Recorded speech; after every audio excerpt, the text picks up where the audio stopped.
Assalamualaikum warahmatullahi wabarakatuh. Selamat siang. Pada kesempatan hari ini, saya ingin membuat video pembelajaran dan presentasi mengenai laporan laba rugi atau income statement. Baik, apa sih laba rugi itu? Laba rugi itu adalah laporan finansial perusahaan yang dibuat oleh bidang keuangan tertentu. Baik, saya akan memulai presentasi saya. Tahap penyusunan laporan keuangan pada akhir periode. Dan yang pertama itu adalah pembuatan neraca saldo, yang kedua itu ada pencatatan jurnal penyesuaian, dan pembuatan neraca saldo setelah jurnal penyesuaian. Selanjutnya, penghitungan laba dan rugi, dan pembuatan laporan laba dan rugi. Selanjutnya ada pencatatan jurnal penutup. Dan selanjutnya yang terakhir adalah pembuatan laporan perubahan modal, neraca, dan laporan arus kas. Dan selanjutnya pencatatan jurnal pembalikan. Baik, saya akan memulai presentasi saya itu mengapa perlu perhitungan laba dan rugi. Ada 3 hal yang perlu diperhatikan memperhitung laba ataupun rugi. Yang pertama itu adalah kita harus memperhatikan perusahaan dan pihak luar yang perlu mengetahui dan mengevaluasi hasil usaha. Dan yang kedua itu kita juga harus memperhatikan ukuran besar dari hasil usaha yang mengenai dengan laba dan rugi. Dan yang ketiga itu adalah laba atau rugi sebagai alat prediksi kemampuan perusahaan di masa datang. Selanjutnya itu adalah kegunaan dalam menghitung laba dan rugi.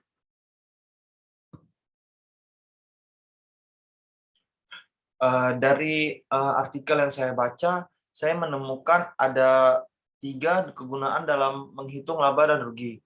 Yang pertama itu kita dapat mengevaluasi kinerja masa lalu perusahaan, dan yang kedua itu kita dapat mengetahui atau memberikan dasar untuk memprediksi kinerja ke depannya. Lalu yang ketiga itu adalah kita dapat mengetahui tentang membantu nilai risiko atau ketidakpastian pencapaian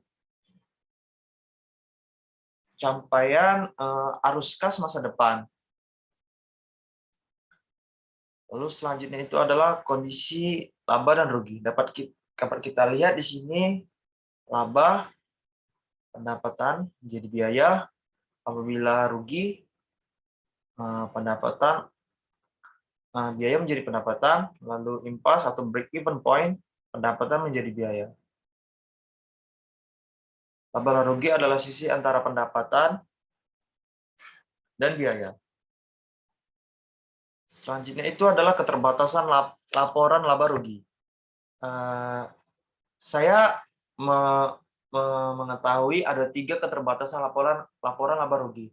Yang pertama itu adalah pos yang tidak dapat diukur secara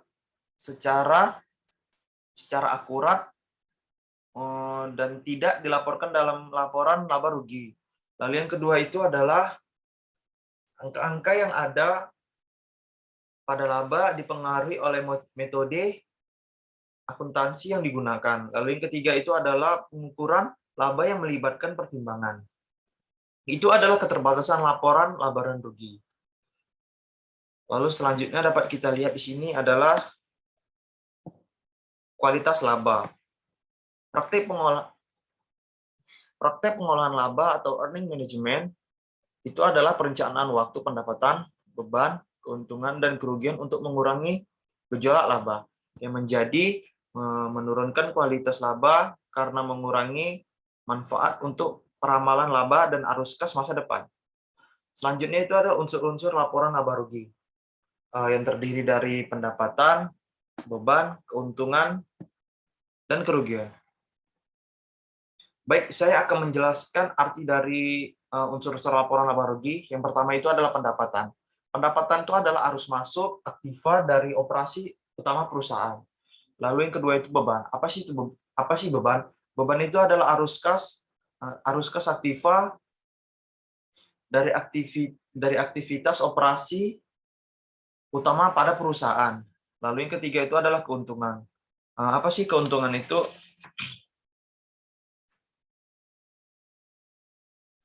Keuntungan itu adalah kenaikan ekuitas dari transaksi sampingan kecuali dari investasi pemilik. Itu adalah keuntungan. Lalu yang terakhir adalah kerugian. Kerugian itu adalah penurunan aktivitas dari transaksi penjualan dan saksi sampingan kecuali dari distribusi kepada pemilik.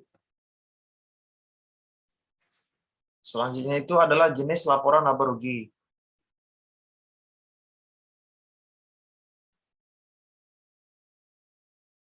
Dapat kita lihat laporan operasional, yaitu selisih antara pendapatan operasional dan biaya operasional.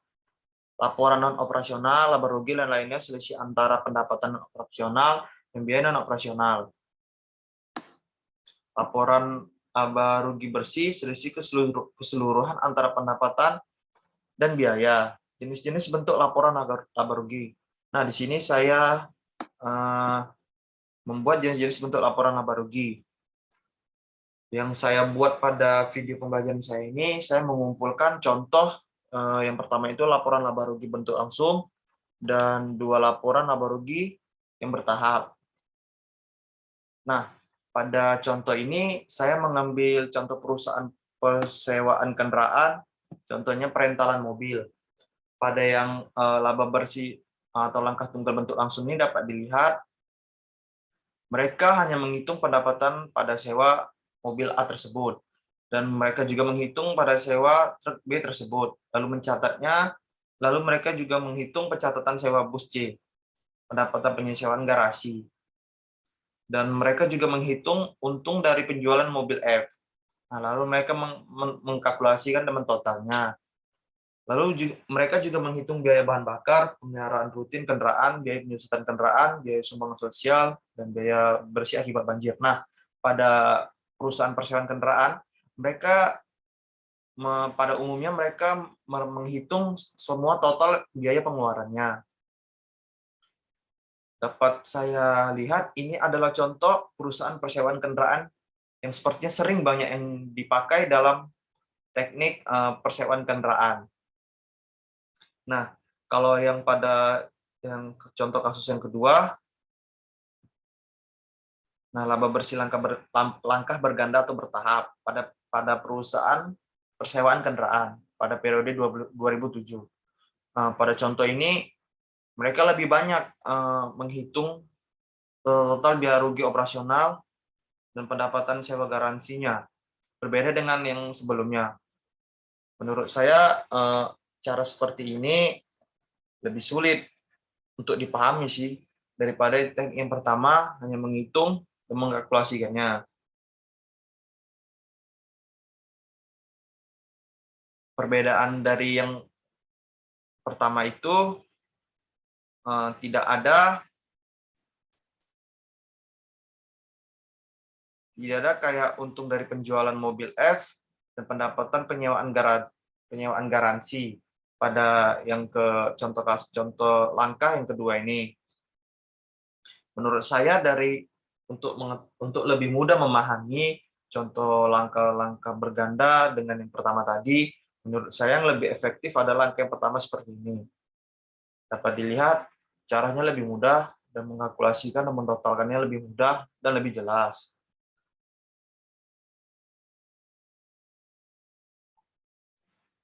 Selanjutnya itu adalah komponen intermediate dari laporan laba rugi. Bagian laporan laba rugi itu bertahap. Seperti yang tadi itu dijelaskan, ada lima bagian laporan laba rugi bertahap. Yang pertama itu bagian non-operasi. Bagian non-operasi itu terdiri dari 2, yaitu pendapatan dan keuntungan lain-lain. Dan yang kedua itu beban dan kerugian lain-lain. Itu pada bagian non-operasi. Lalu yang kedua itu bagian operasi. Bagian operasi itu terdiri dari 4. Yang pertama itu bagian penjualan pendapatan, bagian HPP, bagian beban penjualan, lalu yang keempat adalah beban bagian administrasi dan umum. Lalu yang ketiga itu adalah pajak penghasilan, lalu yang keempat itu pos-pos tidak biasa, lalu yang kelima itu laba per saham.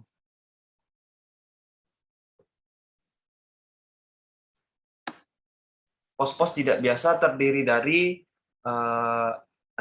Yang pertama itu operasi yang dihentikan, pos-pos luar biasa, yang ketiga keuntungan atau kerugian tidak biasa, lalu yang keempat perubahan prinsip akuntansi, lalu yang kelima perubahan estimasi, lalu yang keenam koreksi kesalahan. Nah, di sini contoh operasi yang dihentikan, ilustrasinya. Saya telah mengambil dari beberapa contoh soal yang dapat dihentikan. Nah, dapat kita lihat seperti ini. Lalu selanjutnya, pelepasan aktiva yang tidak memenuhi klasifikasi. Dapat kita lihat ada 4 pelepasan aktiva yang tidak memenuhi klasifikasi. Yang pertama itu pelepasan sebagian lini bisnis, itu pemindahan aktiva produksi, lalu yang ketiga penghentian lini produk, lalu yang keempat perubahan lainnya yang diakibatkan oleh kemajuan teknologi. Berikut adalah pos-pos luar biasa, dapat kita lihat kriterianya yang bukan termasuk pos-pos luar biasa. Next, selanjutnya. Berikut adalah ilustrasi atau perhitungan pos luar biasa dalam laporan laba rugi. Ini adalah contoh soal yang saya ambil dari artikel-artikel yang mengenai tentang laporan laba rugi, yang mengambil contoh soal tentang penyewaan mobil. Lalu keuntungan dan kerugian tidak biasa. Yang pertama itu pengaruh penggunaan prinsip akuntansi baru terhadap laba bersih. Nah, ini adalah bentuk ilustrasi penyajian beban tidak biasa dalam laporan laba rugi.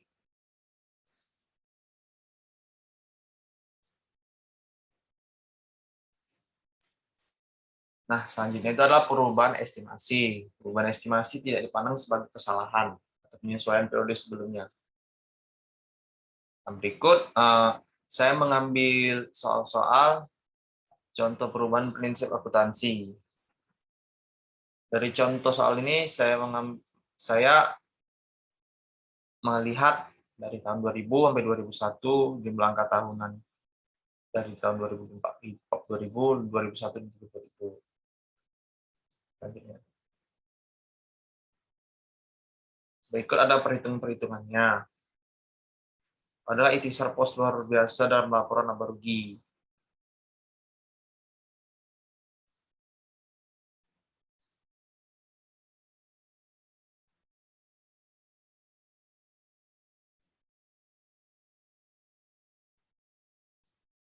Nah, sekian dari hasil presentasi saya tentang mengenai laporan laba rugi. Saya mengumpulkan dan menguatkan metode saya ini dalam teknik saya itu melihat jurnal-jurnal dan artikel untuk memperbuat hasil video pembelajaran saya ini. Sekian dari hasil presentasi saya dan video pembelajaran saya. Bila ada kesalahan, mohon dimaafkan. Wabillahi taufiq wal hidayah. Wassalamualaikum warahmatullahi wabarakatuh.